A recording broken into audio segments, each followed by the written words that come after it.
In just a week, Legends Arceus has hit a milestone that most games would dream of: 6.5 million. To put this into perspective, Platinum, a fan favorite and what many consider to be the best game in the series, has sold just 1 million more than this in its entire lifetime. But just how Arceus accomplished such a feat is pretty interesting, and it could even lead to the Pokemon Company losing millions of dollars in the future. The first and most simple reason this game sells well is because it's a fun game. This game has gotten dozens of comparisons to Breath of the Wild, and I can see why, but it's also gotten comparisons to one of my personal favorite games, and I think it's even more accurate: Monster Hunter. Yes, I am going to find a way to sneak Monster Hunter into every single one of my videos. Almost a decade ago now, when I played Monster Hunter for the first time, I realized the secret behind the series. You go out into the wild and fight these massive, life-threatening monsters. Then you go to the village to craft new weapons and armor so you can defeat even bigger, more powerful monsters. It's a wonderful pendulum-like pattern of hunting, crafting, and hunting that makes it easy for dozens of hours to just disappear when playing. Legends has a very similar loop, but it adds something special. Since it's Pokemon, your goal isn't just to go beat strong Pokemon. You're also tasked with completing the Pokedex by defeating, catching, and even befriending all sorts of Pokemon. These small interactions just add so much to the game. I can catch and defeat 10 Vulpixes, or I can give them snacks and let them be on their way. This prevents things from getting stale because you always have a choice of how you want to complete each Pokedex entry.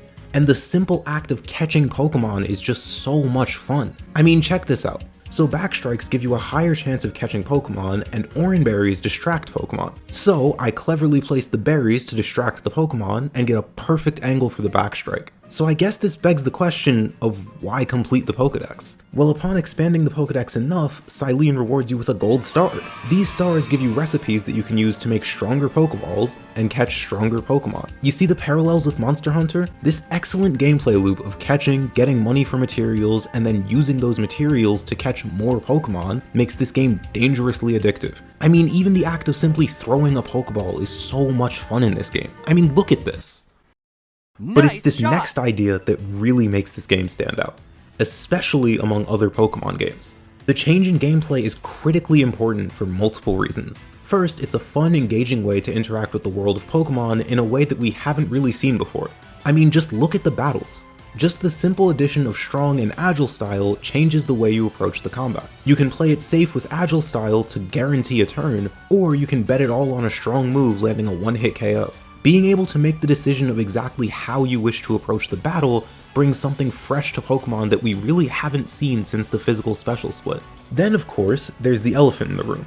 This game completely overhauled the traditional Pokemon formula by removing gyms and even towns in favor of an open world to catch Pokemon in. This is what Pokemon has always been about.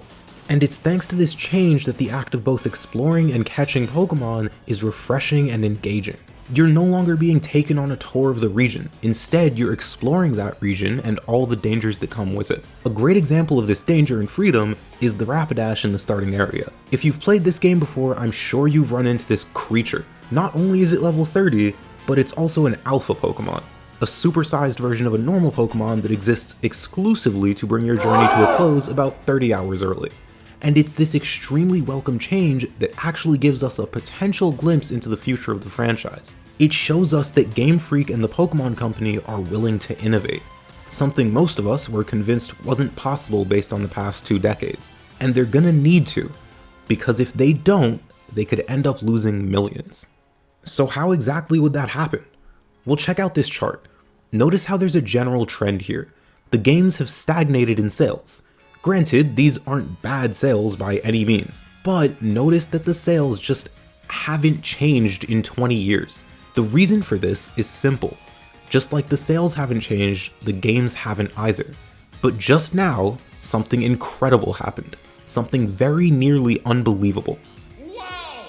Incredible! And so I'm sure you're thinking, who cares? It's just 6.5 million. That's hardly the 20s that the other games are hitting. And yeah, you're right. Great observation. And something that I've actually observed is that you still haven't hit that subscribe button. So dumb. But here's where things get crazy, because Arceus is on track to accomplish a genuinely unimaginable feat. Sword and Shield sold 6 million in its opening week. Arceus sold 6.5.